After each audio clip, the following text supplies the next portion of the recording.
مستونگ وہ ضلع ہے جو ہمیشہ سے نہ صرف ریاست کلات بلکہ پوری بلوچ سیاست کا مرکز و محور رہا ہے۔ ریاست کلات کے دونوں مرکزی حصے ساراوان اور جھالاوان میں براہوی قبائل کی اکثریت آباد ہے۔ براہوی قوم نسلی اعتبار سے بھی اور اپنی زبان کے حوالے سے بھی بر صغیر کی قدیم ترین دراوڑ اقوام میں سے سمجھی جاتی ہے۔ دراوڑ اقوام وہ ہیں جو اس خطے میں آریاؤں اور دیگر قوموں کی آمد سے پہلے یہاں آباد تھیں اور جنہیں فاتحین نے ہندوستان کے جنوبی خطوں کی جانب دھکیل دیا تھا۔ براہوی خوش قسمت تھے کہ بچ نکلنے میں کامیاب ہو گئے۔ بلوچوں کے ساتھ رہتے رہتے براہوی بھی اب بلوچ کلچر کا مکمل حصہ بن چکے ہیں اور ان کے ہاں بھی بلوچوں والی ساری خوبیاں اور خرابیاں پائی جاتی ہیں۔ مستونگ وہ ضلع ہے جو دو نواب شاہوانی اور رئیسانی اور کئی سردار جن میں بنگل زئی، محمد شہی، کرد اور ساتک زئی وغیرہ کا مسکن ہے۔ یہ 1992 کا سال تھا جب مستونگ نیا ضلع بنا تو اس کے پہلے ڈیپٹی کمشنر کی حیثیت سے میری وہاں تعیناتی ہوئی۔ کسی بروہی علاقے میں یہ میری پہلی پوسٹنگ تھی۔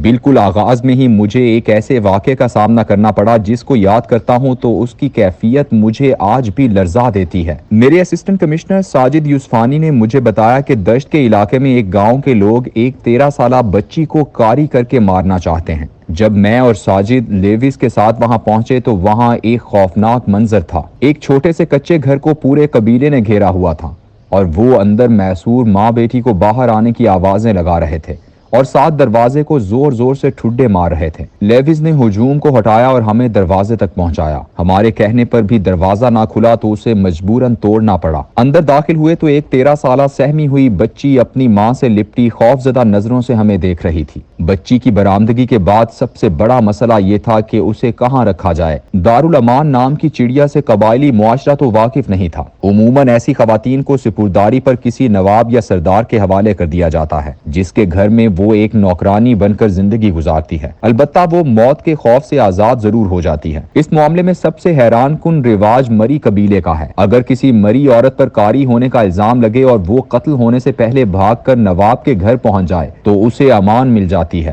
لیکن نواب اسے اپنے پاس نہیں رکھتا بلکہ اسے عمومی طور پر سندھ میں بیچ دیا جاتا ہے۔ اس فروخت سے حاصل ہونے والی آمدن میں آدھا حصہ نواب کو ملتا ہے اور باقی آدھا لڑکی کے والدین کے حصے میں آتا ہے۔ سپرداری پر دی گئی یا جان بچا کر بھاگی ہوئی ایسی بے شمار عورتوں سے سرداروں، نوابوں، ملکوں اور وزیروں کے گھرانے آباد ہیں۔ یہ عورتیں دراصل وہ قیدی ہیں جنہیں آج کی جدید قانونی اصطلاحات میں ملامت زدہ قیدی کہا جاتا ہے اور جنہیں عوامی غیظ و غضب سے بچانے کے لیے حفاظتی قید میں رکھا جاتا ہے۔ جس طرح کی ذاتی جیلیں اور عقوبت خانے آپ کو بلوچستان کے بلوچ معاشرے میں ملتے ہیں ویسے کسی دوسرے خطے میں بالکل نظر نہیں آئیں گے۔ یہاں تک کہ ان کے شانہ بشانہ اور بالکل پڑوس میں رہنے والے پشتون قبائل جو کوئٹہ، پشین، قلعہ عبداللہ، زوب، لورالائی اور قلعہ سیف اللہ کے اضلاع میں آباد ہیں، ان میں بھی اس طرح کی نجی جیلیں اب نظر نہیں آتی۔ تاریخی طور پر ایسی جیلیں نہ صرف بر صغیر پاک و ہند بلکہ دنیا کے ہر خطے میں موجود تھیں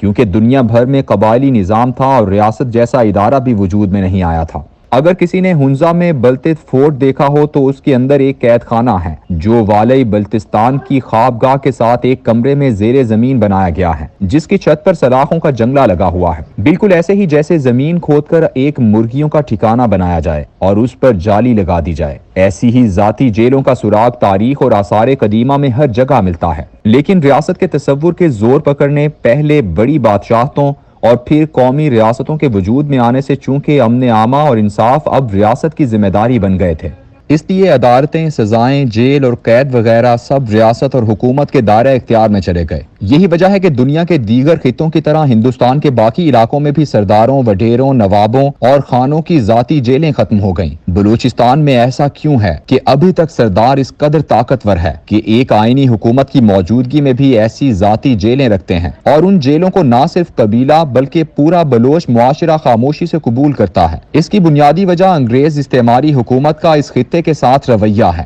بر صغیر پاک و ہند کے تمام علاقے انگریز نے لڑ کر فتح کیے اور وہاں اپنا نظام انصاف و قانون، ضابطۂ فوجداری، تعزیرات ہند اور ضابطۂ دیوانی کی صورت میں نافذ کیا، لیکن بلوچستان میں رابرٹ سنڈیمن کی فارورڈ پالیسی میں تاج برطانیہ نے سرداروں کو اقتدار میں اپنا حصہ دار بنا کر بلوچستان میں اپنے اقتدار کو مستحکم کیا۔ یہی وجہ ہے کہ بلوچستان میں نہ عدالتیں قائم ہوئیں اور نہ ہی پولیس کے تھانے۔ یہاں تعزیرات ہند، ضابطۂ فوجداری اور ضابطۂ دیوانی کا بھی نفاذ نہیں کیا گیا۔ اس کی بجائے فیصلے کے لیے قدیم جرگہ سسٹم کو ہی حکومتی تحفظ دے دیا گیا اور حکومت کی طرف سے اپنے علاقے میں ایک نواب یا سردار ہر طرح کے جرم پر قابو پانے اور جرگے کے ذریعے انصاف فراہم کرنے کا ذمہ دار بنا دیا گیا۔ اسے مزید مضبوط اور طاقتور بنانے کے لیے اس کے قبیلے سے لیویز کے سپاہی بھرتی کیے گئے۔ انہیں تنخواہ حکومت دیتی، لیکن وہ سردار اور ڈیپٹی کمشنر دونوں کے مشترکہ ملازم ہوتے۔ تمام سردار اور نواب لیویز فورس میں کوئی نہ کوئی عہدہ ضرور رکھتے۔ اسی حال میں انگریز کی حکمرانی کی ایک صدی بیتی، پاکستان بن گیا۔ پورے ملک میں تعزیرات پاکستان کا پھریرا لہرایا، لیکن بلوچستان میں جرگہ اور سردار ہی قائم رہے۔ ایوب خان نے 1968 کے آرڈیننس سے اس کی شکل تھوڑی سی بدلی، مگر سردار کی سرداری مقدم ہی رہی۔ 1973 کے الیکشنوں نے سرداری نظام کو ایک دفعہ ہلا کر رکھ دیا، لیکن بھٹو کی ذاتی انا اور عالمی حالات کے تحت بلوچستان میں آرمی ایکشن شروع ہوا تو عام بلوچ مرغی کے چوزوں کی طرح سرداروں کے پروں تلے جا بیٹھا۔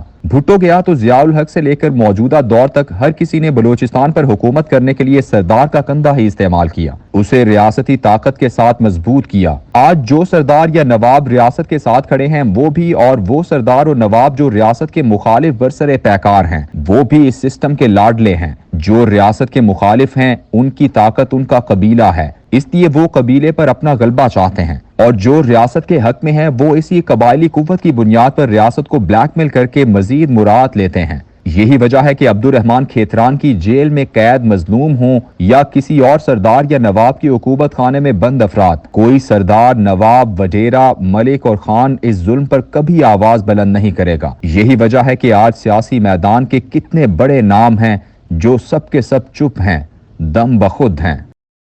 ختم شد۔